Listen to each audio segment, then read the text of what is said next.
Shalom sahabat kuntum yang terkasih, kita jumpa lagi pada hari ini Jumat tanggal 11 Maret tahun 2022.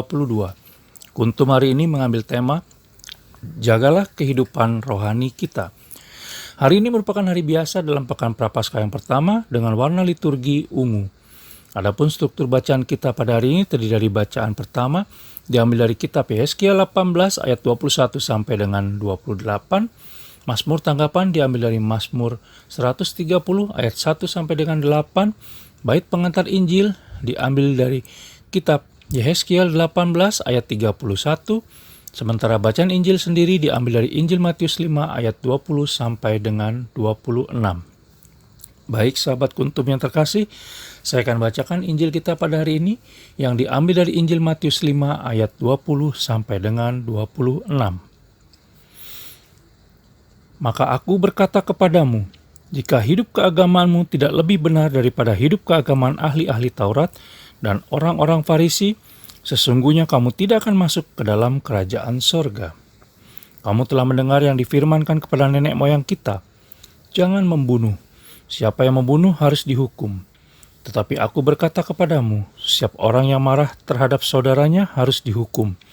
Siapa yang berkata kepada saudaranya kafir harus dihadapkan ke mahkamah agama, dan siapa yang berkata jahil harus diserahkan ke dalam neraka yang menyala-nyala.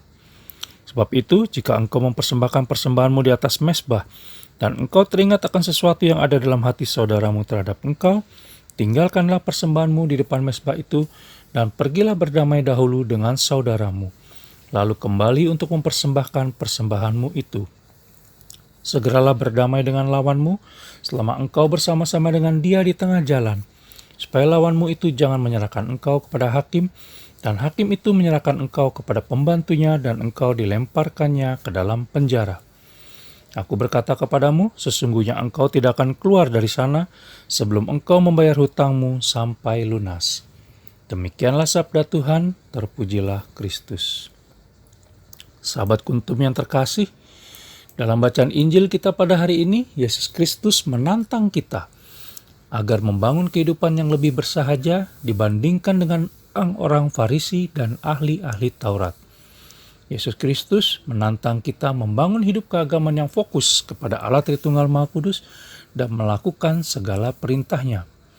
Yesus Kristus juga menantang kita untuk melihat kehidupan kita pada inti terdalam dari diri kita, di mana kita harus memerangi kejahatan sampai ke akar-akarnya sebelum hal itu muncul ke permukaan sebagai kejahatan, di mana kita harus bisa mengalahkan rasa marah yang menjadi cikal bakal dari membunuh, di mana kita harus bisa mengatur sendiri tata damai di hati dan berdamai dengan sesama kita sebelum kita mempersembahkan kurban, atau sebelum damai itu dipaksakan dari luar oleh otoritas yang berwenang.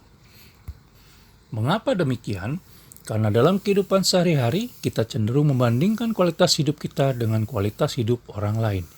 Dalam situasi seperti ini muncul bahaya, yaitu kita justru membandingkan kualitas hidup kita dengan orang-orang yang kualitas hidupnya lebih rendah. Perbuatan yang demikian bisa memuaskan diri kita sendiri sebagai orang yang lebih baik dibandingkan dengan orang yang kurang baik. Tetapi perbuatan ini tidak berguna dalam membangun hidup kita agar sungguh-sungguh menjadi baik dari hari ke hari.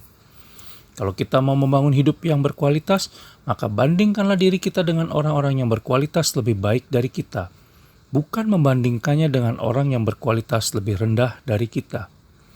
Yesus Kristus menuntut para murid-Nya, termasuk kita, untuk mempunyai semangat bertindak yang lebih, di mana jangan hanya pandai melakukan sebatas kewajiban saja, tetapi lebih dari itu. Menjadi pengikut Kristus tidak boleh hanya berpikir, berharap, dan bertindak minimalis, sama dengan yang lain atau cari aman saja. Tetapi kita juga dituntut untuk lebih menjadi maksimal. Sahabat kuntum yang terkasih, sangat penting menjaga kehidupan rohani kita sebab mempengaruhi pikiran dan perbuatan kita.